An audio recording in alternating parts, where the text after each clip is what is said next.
Right now on the WRVO Playhouse, it's time for the CBS Radio Mystery Theater tonight. CBS broadcast. From February 5th, 1974, A Ghostly Game of Death with William Prince, CBS Radio's Mystery Theater.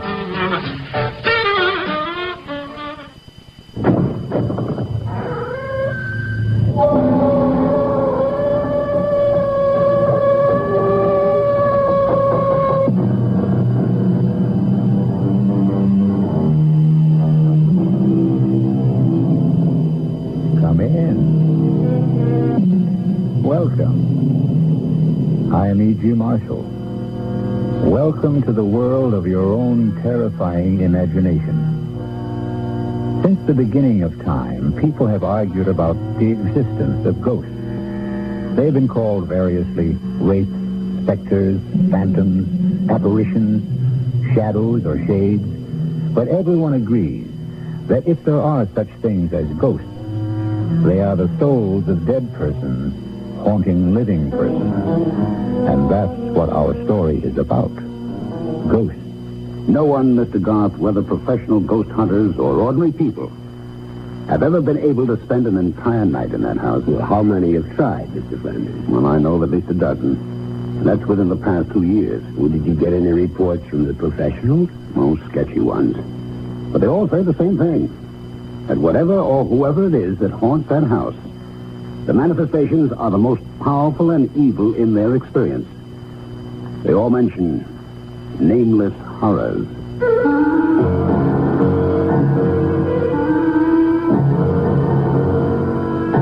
Our mystery drama, A Ghostly Game of Death, was written especially for the Mystery Theater by Murray Burnett and stars William Prince. I'll be back shortly with Act One.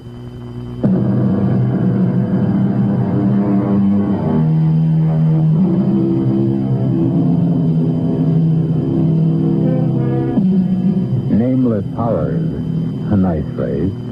But as soon as you put a name and identity to horrors, somehow they prove bearable.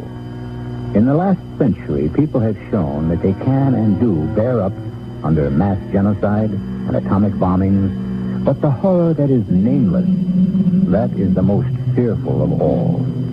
And our spine tingler will try to put a name to one kind of horror. Why not real? There are no such things as ghosts.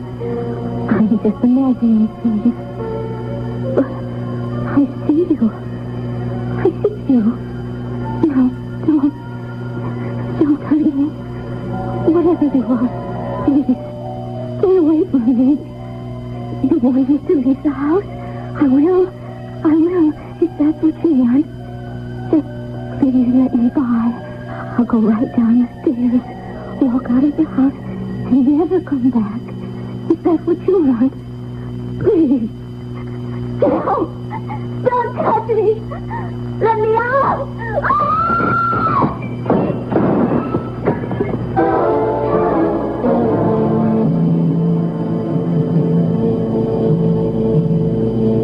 Suicide. That's what all the papers say, Mr. Garth. But we know better. It's ghosts. That house is haunted. Mr. Flanders, my field of study is the supernatural. But I can't even begin to tell you whether I can help or not until you get control of yourself. I'm sorry, but this whole thing is just about putting our firm out of business. Well, the house, Mr. Flanders. Do you have anything on the history of the house? Yes.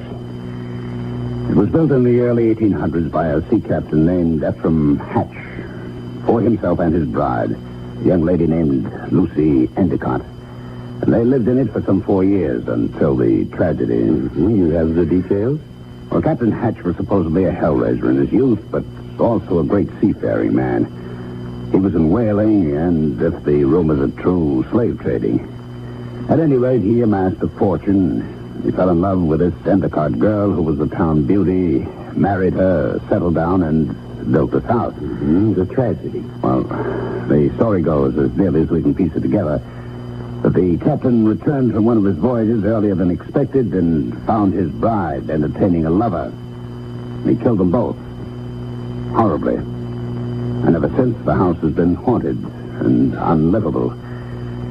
We're building a condominium. This house is a key location, right in the middle of the property we own. We can't even get records to tear it down. No one will go near the place. Well, you keep telling me that no one has lived in the house. What about this girl who just died there? Oh, that was a stupid idea of my partner's. Her name was Roberta Ginley, a television reporter. She wanted to make a name for herself, and my partner sold me on the idea that if she spent a night in the house and then went on television and told people about it, our problems would be solved. And now we're in a worse mess than before. That's why we came to you.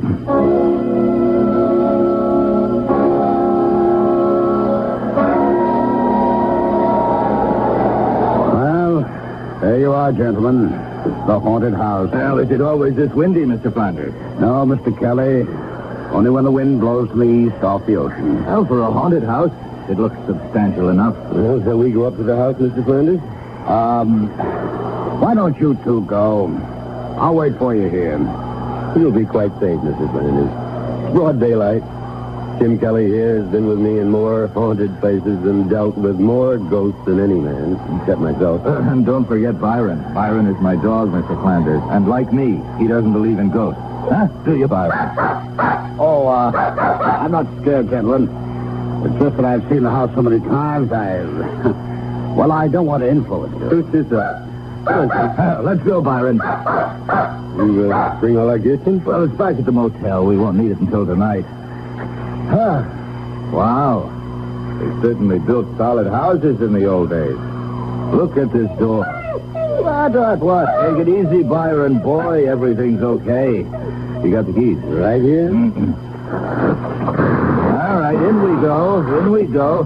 Come on now, Byron. Come on. We're on our way to meet the ghost. Jim, keep Byron quiet. Sit, Byron. Come on, sit. I don't think we should bother the downstairs. Let's go up and see where we're going to sleep tonight. All right, I'm with you. Come along, Byron.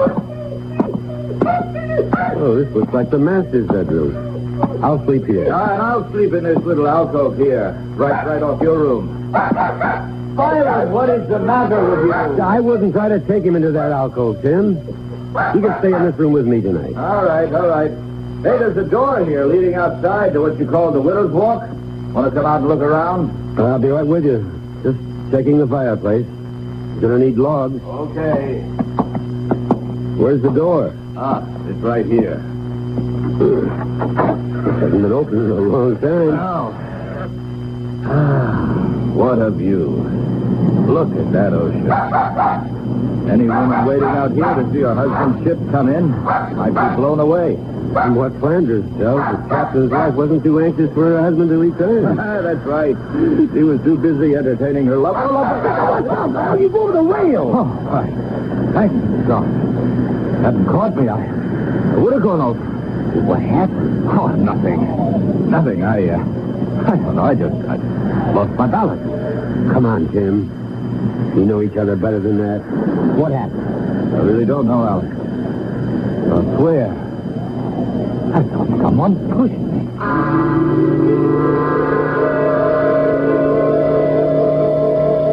Mr. Garth, I'm not at all sure I'm doing the right thing, and I'll understand if you don't want to go through with this. I'll pay all your expenses to date. You're concerned about my safety? Yes. A real estate deal is important, but not that important. Mr. Flanders, you have nothing on your conscience. Tim and I will spend tonight in the house, and by tomorrow, the ghost should be at rest. And you think there is a ghost? Well, of course. I just don't believe in its malevolence. Have you taken care of the wooden logs for the fireplaces? The men wouldn't go into the house, but you'll find plenty of firewood outside the door. Fine. Then I'll be on my way.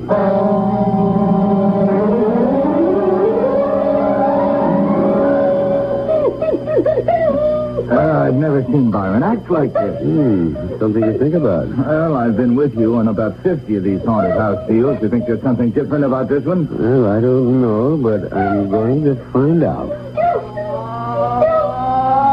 Well, I've heard that sort of moan before. According to you, Alex, it's a ghost in pain. It is. Sounds like the evening's entertainment is about to start.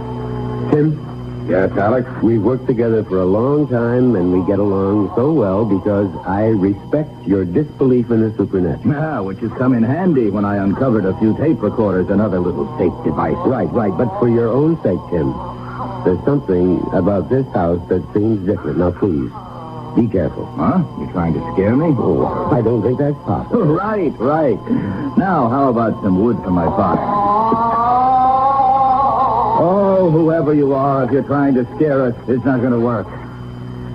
You know, in all the years we've been working together, Alex, I've yet to see a ghost. But you've heard them. Oh, so you tell me. You talk with them. I just hear noises, and sometimes they're man-made. Mm-hmm, and sometimes not. Would you strike a match, please? Ah, that's better. Get some of the chill off the room. The fireplaces always seem to make a room more cheerful. The electricity must have been installed around, I guess the turn of the century, huh? Well, I've seen brighter lights, but at least we have light. And candles. Oh, did I share mine with you? I have a supply back in my room. Oh, all right. Here we go again. Spirit wrapping. Oh, now I've made it angry. Listen to me. Whoever you are, my name is Alex Garth. I would like to help you, but I can't unless...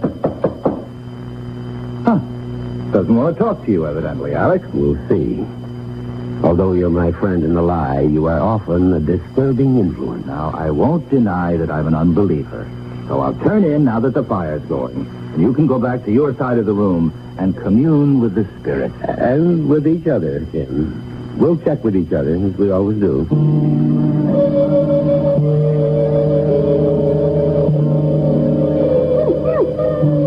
Oh, quiet, Byron. It's all right, boy. It's all right. Now, trust me, Byron. You like your ears locked, huh?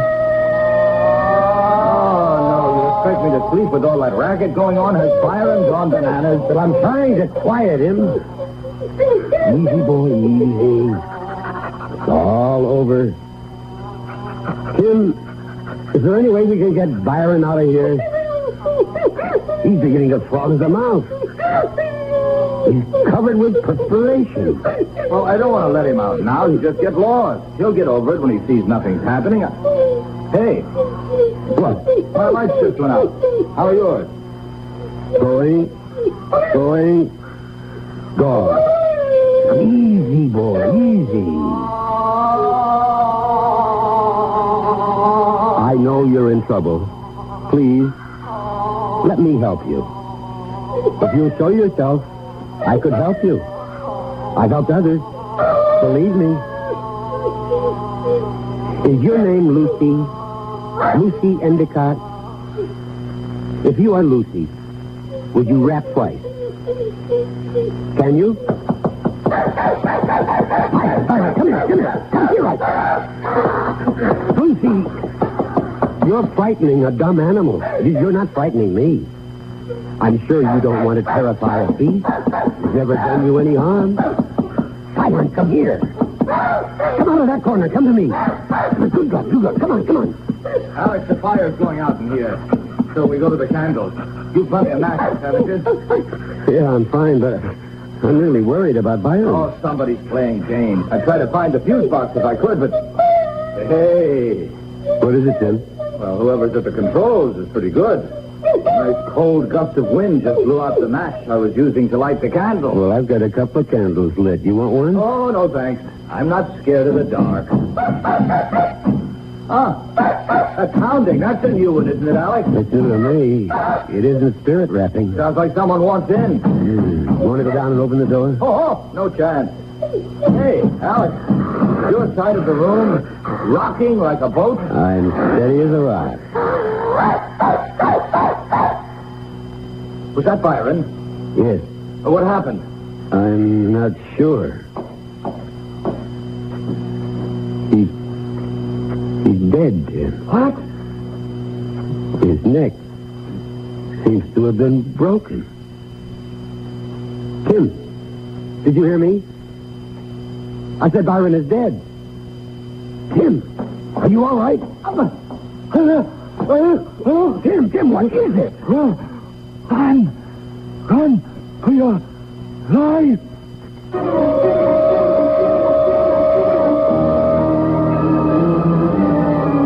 Each man has his own nightmare, something from which he will run, driven by the secret whips of his own fears. But I suspect that Alex Garth could not tell you what it was that Tim Kelly ran from that night in the house that faced the sea. We'll be back shortly with Act Two.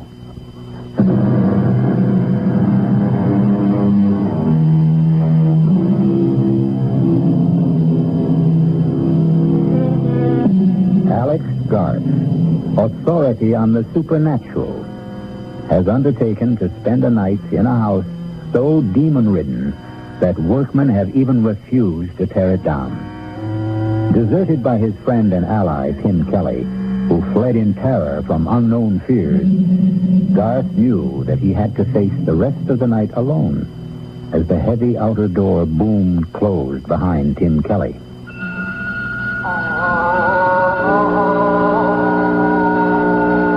Will you show yourself now? I promise not to run away like my friends. You'll never find peace unless you let me help you. There can be no rest for you except through me.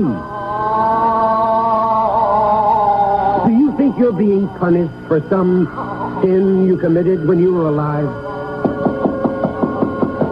That isn't you. Is it, Lucy? Please, let me help you. I will not let you in, and I will not leave this house. Locking the room doesn't frighten me. I'm not afraid. Mr. Coggins! We've split it tough, fellas. Keep her steady or I'll kill you! That letter I received in Trinidad tells me that my Lucy, my wife, is carrying on under the roof of the house that I built for her with young John Roger. So, Mr. Coggins, we're going to drive for home and to hell with the storm. Nightmares. We've all experienced them. But I venture to say that none of us has experienced the horrible sights, shapes, and sounds that Alex Garth saw and heard in that dark room of the haunted house for the next hour. And when he still held hard to his sanity and what remained of his courage, the apparitions changed in character. Garth no longer knew what was real and what was fantasy. He later told me that he may even have fallen asleep, hard as that may be to believe. Alex Garth? Lucy? I am Lucy. Am I not fair, Alex Garth? Yes, Even beautiful? very beautiful. Would you not like to touch me, Alex? Even if I wanted to, I could not.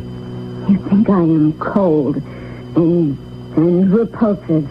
That is what you think. John, tell Alex how nice I am to touch. You are very nice to the touch, Lucy. Was John your lover?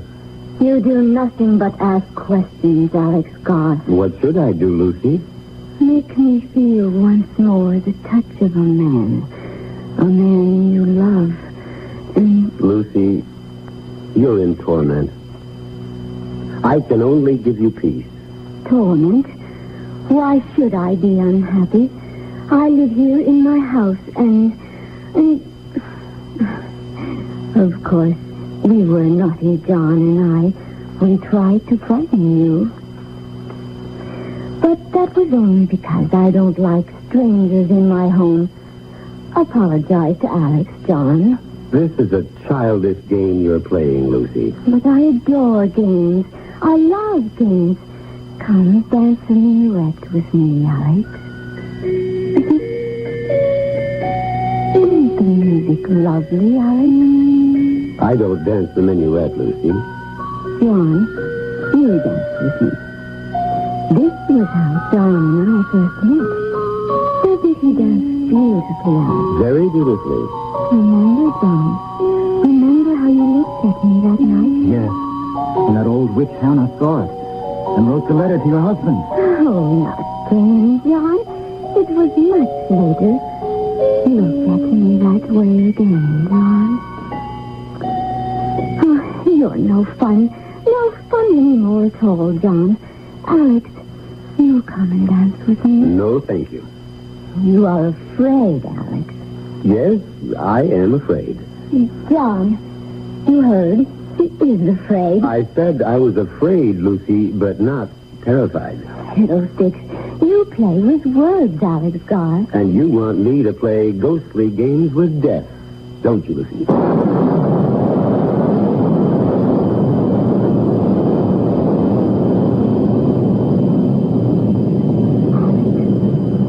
Alex Garth, wake up. I wasn't asleep. You are here to drive me from my home. Are you happy in your home, Lucy? I will not leave. You shall fail. Others have tried. Would you like to see what happened to those others? I have a mirror you can look into in my room, just down the hall.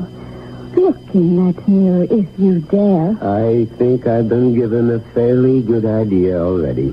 Leave this house, Alex. For your own sake, leave. Tomorrow morning, Lucy. Tomorrow will be too late. It's good. Sit down, Alex Garth. The room will stop spinning. There. That's better, isn't it? I'm still dizzy. I warned you. Now, Alex Garth, now, look at me. Good Lord. You do not find me beautiful now, Alex Garth.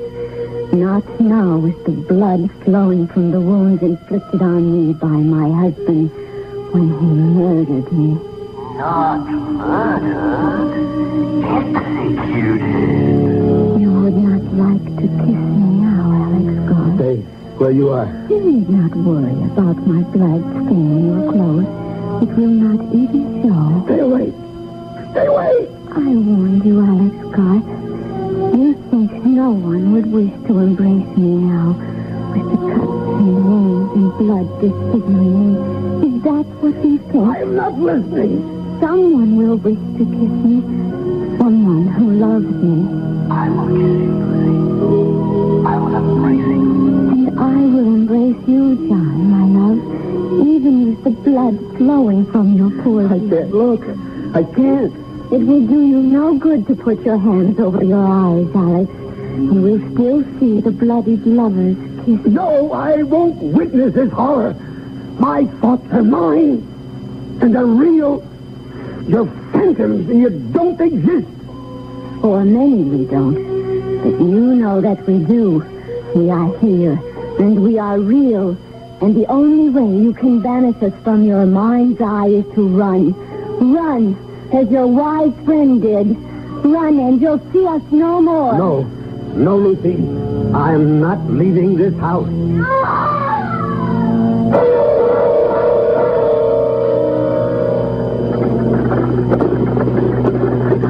This is the carriage bearing me to the burial ground, Alex. If you open your eyes, you can see into the coffin. The undertaker did a fine job. I looked almost as pretty as I did before I died. I was wearing the dress you see me in, Alex, and the only mourner following the carriage was my mother. The only person in the town who wasn't afraid of my husband's wrath. The only person who didn't believe I was a wanton. Do you believe that? Yes. You do? Yes. But everyone feared Captain Hatch. And you, Lucy, most of all, you still fear him. No. Oh, why didn't you go? Like you, Lucy, I am bound. How bound? By my knowledge, by my pride, by knowing if I leave now, I failed. You have stayed longer than anyone. Not long enough. You mustn't stay. What you have seen is... it will be worse and dangerous for you. Even more dangerous. You're afraid for me? Yes. Why? You really don't know? Of course not. But you've seen John. Have you not noticed that you are very alike? Well, I really hadn't looked that closely. Would you? No, I believe you. Then you must see how dangerous it is for you now. Then help me. I cannot. If you would trust me and tell me what the control is, I could help. You're very wise, Alex, but this is something beyond your wisdom. Try me. It's impossible. I am held here by forces stronger than yours. How do you know what my powers are? I told you, you are not the first who has been here, but you are the bravest, and your courage will destroy you.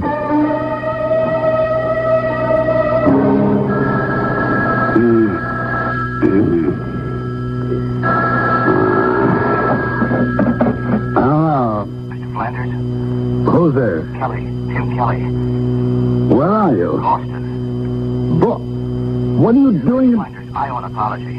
I owe Alex a lot more than that. Mr. Flanders, you've got to get Alex out of that house. What happened? Just get him out.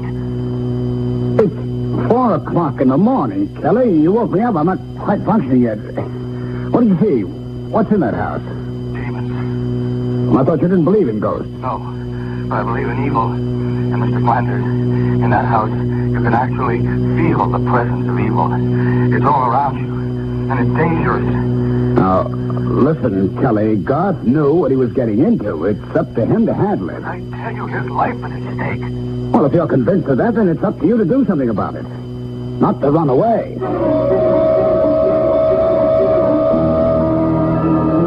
You speak to me of powers, Alex Garth, yet you are afraid to test them. What kind of test do you propose? The mirror. The mirror in my room. Let's go. Well, come on. I'm warning you, Alex Garth. Wait a second. Your death machine will not help you. Death machine. Oh, you mean the revolver. Call it what you like. It spits fire and noise and has been used stupidly by stupid people against us. Surely you know better, Alex Garth. No, it gives me something to hold on to. Come on. You could try to hold on to me. This is your room? You fear to go in? Well, I'm wondering what it is about this room that... This is the room Tim ran out of, isn't it? The mirror is over here. Now, look in the mirror, Alex Garth. Look well. See, Alex Garth? Is that you, Lucy? It is I, Alex. As a very young girl. And your schoolmates? Who are they? Schoolmates. Is John among them? Look. Look in the mirror. I can't make out the faces. Now you're grown. I can't. Oh! No! No!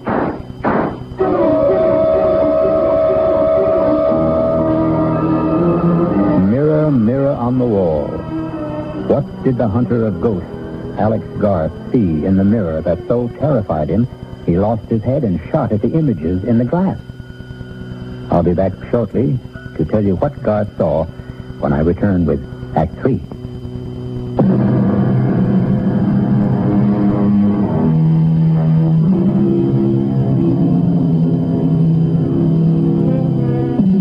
Some people believe in ghosts. Some very thoughtful people. There are others who say if you believe in ghosts, you will see ghosts. And Alex Garth, expert on the supernatural, is not only seeing, but talking to ghosts. As experienced and as cool a ghost hunter as Alex Garth has just committed the childish act of firing his revolver into a mirror, shattering the glass into a million pieces, and doing the same to his composure. Stupid. Stupid, stupid.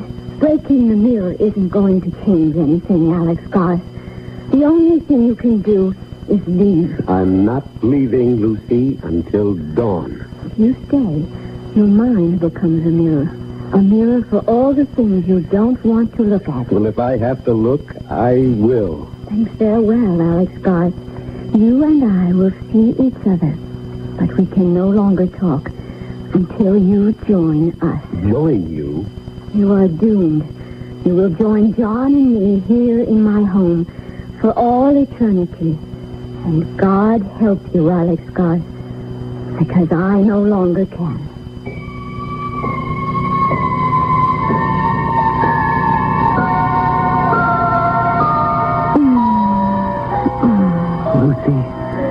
Lucy, is that you? Lucy, my darling, my love, I must go now. No. Please stay a little longer. Just a little longer, dear heart. Why did you marry him, Lucy? You went away, John, my love. You left and never said a word. How could I, Lucy? You know I didn't have a penny. You could have told me you loved me. You knew that. You knew it all the time we were growing up. Sometimes when people grow up, they change, John. And I was afraid you no longer cared for me. That's why you married the captain? I didn't want to be an old maid. Oh, there was no chance of that. I was afraid. John. He was so strong. John, I'm going to have a child. What? I'm going to have a baby, John. You're a baby. You're sure? I'm sure. Then we have to leave. You must come away with me, Lucy.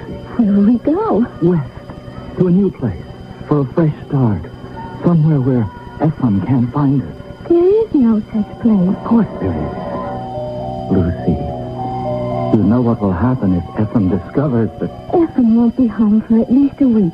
He was in Trinidad the last I heard. Lucy, please. Come on, John. What do we do? Hide! I'm not leave. Where? Anywhere. Quick. There. All right, Lucy. Where is he? Who? John Rogers, your lover. Have you gone mad, Ephraim? Aye, maybe. Mad with jealousy. Stop lying and tell me where he is. You're hurting me. Aye, and I'll be hurting you a lot more unless you tell me where he is. Who put those terrible ideas into your head? The widow Davies, that's who. And you believe that old gossip? Tell me she lied. Tell me. Lie. Aye. Lie there and snivel whilst I roust out your fancy man from wherever he's cowering. There's no one here, Ephraim. God is my witness. No one. Here, go. Well, for your sake, I hope you're right. But the widow told me she saw him sneaking into this house tonight. She lied. Maybe. And now, how about your wardrobe? Ephraim! I am a child. Get up on your feet. The child is yours, Ephraim. Your child. You think I'll have my wife carrying another man's child? No. You'll be killing your own child. You liar. Cheat. Stop. Aha. He's here. The man who got you a child. Then come here and stop me. Come on. No. You know I can't do that. Can't? You mean you won't? You know as well as I do. I've never had anything to do with your wife. Just as you know very well who I am. What I'm trying to do here. Then do it. I'll match my blade against your pistol anytime. Captain! No, John. No. So, you came out at last, did you? Now, tell me how you like to taste the steel. Here, have another drink, Garth. You look as if you need it. Flanders, there isn't enough liquor in the world to warm me. Not after what I saw at your house. Then it is haunted by ghosts beyond anything in my experience. Can you help me? I hope so, but I'm not sure. I managed to stay the night, and I barely managed to survive. There's one room in the house that seems to be the focal point of all the manifestations. That's the room I believe was occupied by Captain Hatch's young wife, Lucy. That's the room from which Tim ran last night. And that's the room in which I saw things no man should ever have to see. And you propose? To hire some workmen? No, that's impossible. I told you what happened when I had work. I can understand why no workmen from around this area will go near the place. I intend to import a couple of men I've used before. Well, you could try it, but what would you want them to do? To dig into and around that room and see if we can find something that will account for the hauntings. We? Well, you and I will be with them. Correction. I hired you, Gart. You'll be with them. And report back to me.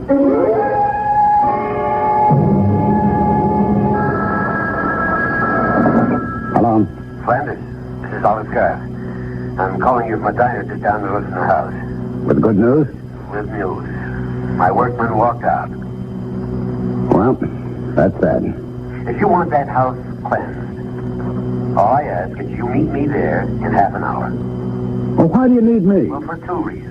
One, I don't know what may have to be done to the house, which is your property. And two, I don't think one man can do all the necessary digging that may have to be done.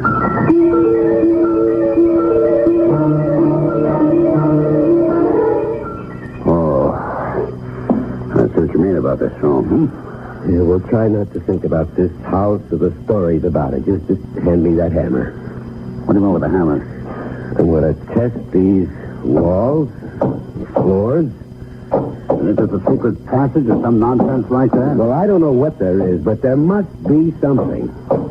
You'll have to take my word for it that what goes on in this house isn't an ordinary lost or restless spirit seeking solace. It's something that's planned and controlled. How? And that's what I hope to find out. Ah! Here. You found something? I think so. Listen. That sounds hollow. Yes. And the further down you go towards the floor, the hollower it sounds. Hand me that crowbar. Well, maybe we should let things be. Not if you want to rid the house of the ghost. Well, what will we find? Lord knows. Here goes. I know. Wait. Can't you handle it without me? You scared? Well, I think I'd feel better if I stepped outside. Be over in a minute. I don't think I'm going to be able to stand it. Well, just think of something else. You get a thought? Yeah. Hold on to it. Well, I can only think of the sea and the storm and the ship, right? And a woman. Flanders, hold on to me. Hang on. And look. Look, there's nothing down there but a room. Look for yourself. God, why should I be so terrified? Why do I want to run? The steps. Come on. No. You want me to go down there? Come on, it's only an empty room. I'm not so sure. Come on. Steady now. What's that? A table. There's something on it. I know. Let's see. It's just a plain saucer. Yeah, the saucer's plain. But look what's in it. What is that stuff? Well, I'm not sure, but it looks to me like... or something like mercury. I'll bet there's mercury in it. We'll have to have it analyzed. What's that on top of it? A needle. Look at its stem. I see. But don't you see anything else? No. Well, look under the saucer. Looks like a slip of paper. It does indeed. Let's have a look at it, if I can get it out without disturbing the... There we are. There's writing on it. What does it say? As moves this needle, so moves my will. Accursed be this house and all who dwell therein. See to it that they find neither rest nor tranquility, but be doomed to eternal agony and torment beyond the ken of man and woman. To which I affix my seal and signature, Ephraim Hatch, master of the schooner Lucy. Do you mean to tell me that this piece of paper, that saucer of liquid and a Look needle... out! The saucer! Be careful! Oh. Quick, the ladder! Hurry, Flanders! The smoke! I can't breathe! The ladder! Quickly! I'm right behind you!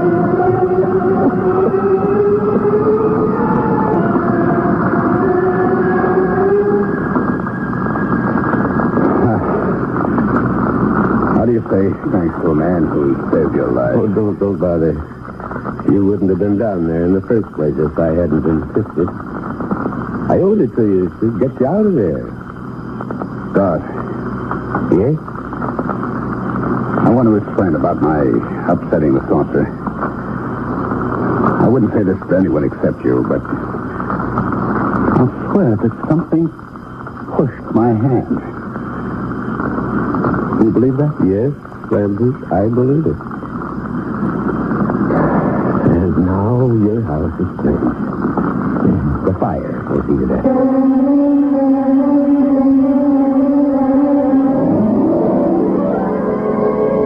For those of you who are skeptical about the existence of such things as ghosts, I have a suggestion.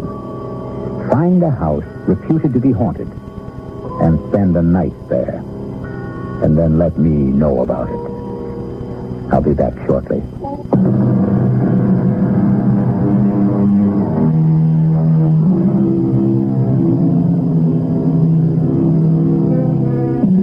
Alex Garth is still an avid investigator of the supernatural. However, he has a curious reluctance to tell people about what he saw during the night he spent in that house on the New England coast. And he never admits that many times in the dead of night, he sees again the face of Lucy, her lover, and the terrible sword of Captain Ephraim Hatch. And he awakens with his mouth open in a soundless scream. Our cast included William Prince, Ralph Bell, Joan Tyson, William Redfield, and Gil Mack. The entire production was under the direction of Hyman Brown. And now, a preview of our next tale. Are you saying the legend is true, that Millie has offended the beast goddess and is being punished? I don't know what I'm saying. But look at her. She's flushed, breathing rapidly. She could burst through that sedative any minute. Kevin, I'm so hungry. Try to rest, darling. I'm going to speak with the hospital in Rio. I'll describe her symptoms. They'll arrange together My then. wrist. Oh, my wrist. Oh, What the- it's burning. Oh. Look at her wrist. Look at her wrist. Something's on it. It's a design. It's the shape of that bracelet. Kevin, it's your imagination. Here's it. Look. Do you see that symbol? It's on every ornament worn by the goddess. The design decorates her dress. Just a raw, ugly scar. But it's her sign. The sign of the beast goddess. This is E.G. Marshall inviting you to return to our Mystery Theater for another adventure in the macabre. Until next time, pleasant dreams.